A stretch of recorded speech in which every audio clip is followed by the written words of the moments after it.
শুভ সন্ধ্যা। সকলকে শুভেচ্ছা জানিয়ে শুরু করছি আজকের আলোচনা পর্ব। আজকে আমি আবার সেই জায়গায় শুরু করব যেখানে গণিত ভীতি সম্পর্কে আমরা ধারাবাহিক আলোচনা শেষ করেছিলাম। আজকের পর্ব হচ্ছে রাশিবিজ্ঞান। শুনুন তাহলে আজকের আলোচনা পর্ব। আমাদের প্রথমেই জানতে হবে বর্তমান মধ্যশিক্ষা পর্ষদের সিলেবাস অনুযায়ী মাধ্যমিক স্তরে গণিতে রাশিবিজ্ঞানকে অন্তর্ভুক্ত করা হয়েছে। রাশিবিজ্ঞান অংশটা আগে কলেজে ছিল, কিন্তু মাধ্যমিক স্তরে পড়ানো হতো না। যাই হোক, জিনিসটা কিন্তু খুব সহজ।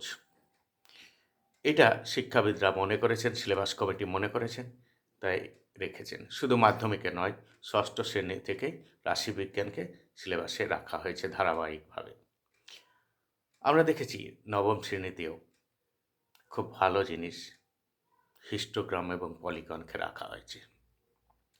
খুব ভালো, যেটা সাধারণ মানের ছাত্রছাত্রীরা খুব গুরুত্ব সহকারে এটা করতে পারে এবং নম্বর ক্যারি করতে পারে। কারণ এটা নম্বর পাওয়া অনেক সহজ। এটাকে আঁকতে হয় আয়তলেখ বা হিস্টোগ্রাম এবং পলিগন আঁকতে হয়। আমরা দেখেছি অনেক সাধারণ মানের ছেলেরা উৎসাহ নিয়ে এটা শিখতে পারে এবং তারা পরীক্ষায় নিখুঁতভাবে এটাকে করতে পারে। সিলেবাস কমিটির একটা উদ্দেশ্য থাকে, ভালো ছেলেদের দিকে যেমন কিছু উন্নত জিনিস শেখানো হয়, কঠিন জিনিস, সেরকম সাধারণ মানের ছেলেদের দিকে নজর রেখেও যাতে নম্বর পায়, তার ফলে পরবর্তী ক্লাসে সহজেই উত্তীর্ণ হতে পারে, তার জন্য সাধারণ মানের ছেলেদেরও কিছু বিষয় রাখা হয়। এর ব্যতিক্রম হয়নি মাধ্যমিক স্তরেও। আমরা দেখেছি মাধ্যমিক স্তরে রাশিবিজ্ঞানে কয়েকটা জিনিস রাখা হয়েছে। কি কি? প্রথম হচ্ছে গড়, ভারযুক্ত গড়। দ্বিতীয় হচ্ছে মধ্যমা। তৃতীয় হচ্ছে সংখ্যাগুরু মান এবং অজায়িব। তা এই যে আকার ব্যাপারটা বললাম, অজায়িবটা হচ্ছে সেরকম একটা আকার ব্যাপার আছে। লেখা হচ্ছে তো গ্রাফ পেপার আঁকতে হয় এবং খুবই সহজ।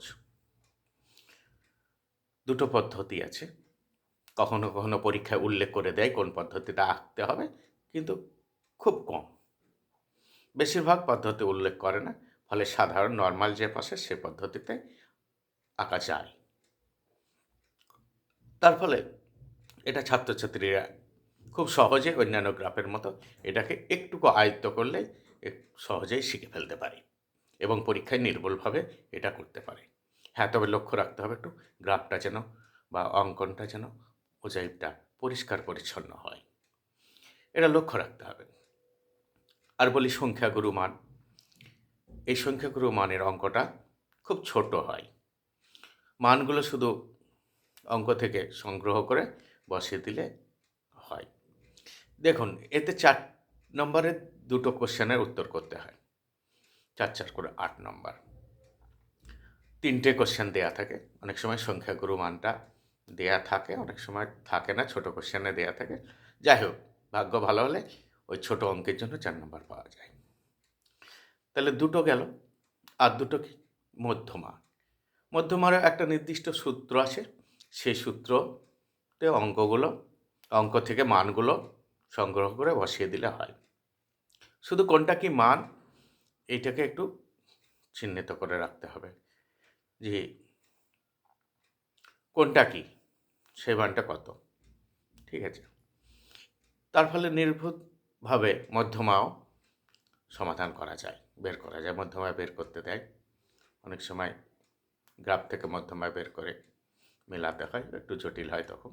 যাই হোক, ওটা দেয় না সাধারণত, যে ডাইরেক্ট সূত্রতে অঙ্কটা করা হয়। আর একটা আছে যেটা গড়। এই গড়ের 3টে পদ্ধতি থাকলেও উল্লেখ করে দেয় না, শুধু গড় নির্ণয় করতে বলে। তার ফলে যে কোনো পদ্ধতিতে গড় নির্ণয় করা যায়। পদ্ধতিগুলো একই, একটা ছকে 3টে পদ্ধতিকে আয়ত্ত করা যায়। ছাত্রছাত্রীরা এটা সহজে আয়ত্ত করতে পারে। একটুকু বুঝে নিতে হবে যে ছকটা কেমন, ছকটাকে একটুকু মাথায় রাখতে হবে। একটা ছকেই ৩টে পদ্ধতিকে একদম সেট করা যায়। আসলে ৩টে পদ্ধতি একই পদ্ধতি, একটু, একটু করে বড় আছে। তার জন্য গুণ, ভাগ, যোগ, বিয়োগগুলো একটু কম করতে হয় পদ্ধতিটা একটু বড় হলে। সহজে হয়ে যায়, মুখে, মুখে গুণ ভাগগুলো করতে হয়। আর ছোট পদ্ধতি হলে গুণগুলো একটু বড়, বড় হয়। তখন একটু গুণ করে দেখতে হয়।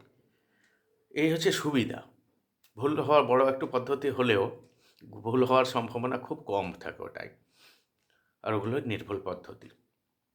তা যাই হোক, গড়টাও একটা ছককে যদি ভালোভাবে আয়ত্ত করে, তা শিক্ষার্থীরা, সাধারণ মানের শিক্ষার্থীরা অনায়াসেই গড় অঙ্কটাও করে দিতে পারবে।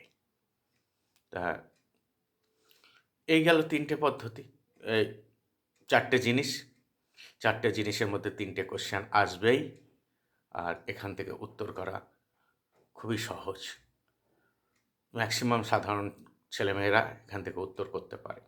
তবে সমস্যা হয় কোথায় জানেন তো? সমস্যা হয় ওরা যখন শিখে রাশিবিজ্ঞানটা, যখন হাতে খড়ি হয় ওদের ষষ্ঠ শ্রেণীতে, ট্যালি মার্কগুলো গুনতে যায়, ওরা সঠিক পদ্ধতিগুলো ওরা শিখতে পারে না। হয়তো কোথাও শেখানো হয় না সঠিক কীভাবে গুনতে হবে যাতে ভুল হওয়ার সম্ভাবনা থাকে না। ওরা একটা, একটা করে পরিসংখ্যানগুলোকে গোনে অঙ্ক থেকে। তার ফলে এক একটা পরিসংখ্যান ছুটে যায়, বাদ চলে যায়। তা তার ফলে অঙ্কটা ভুল হয়ে যায় পুরো অঙ্কটা।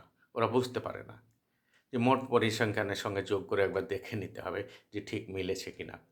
আর কেটে, কেটে একটা, একটা করে কেটে, কেটে ট্যালি মার্কের হিসেবটা, যেটা গুণের হিসেব, ট্যালি মার্কটা কিসের জন্য?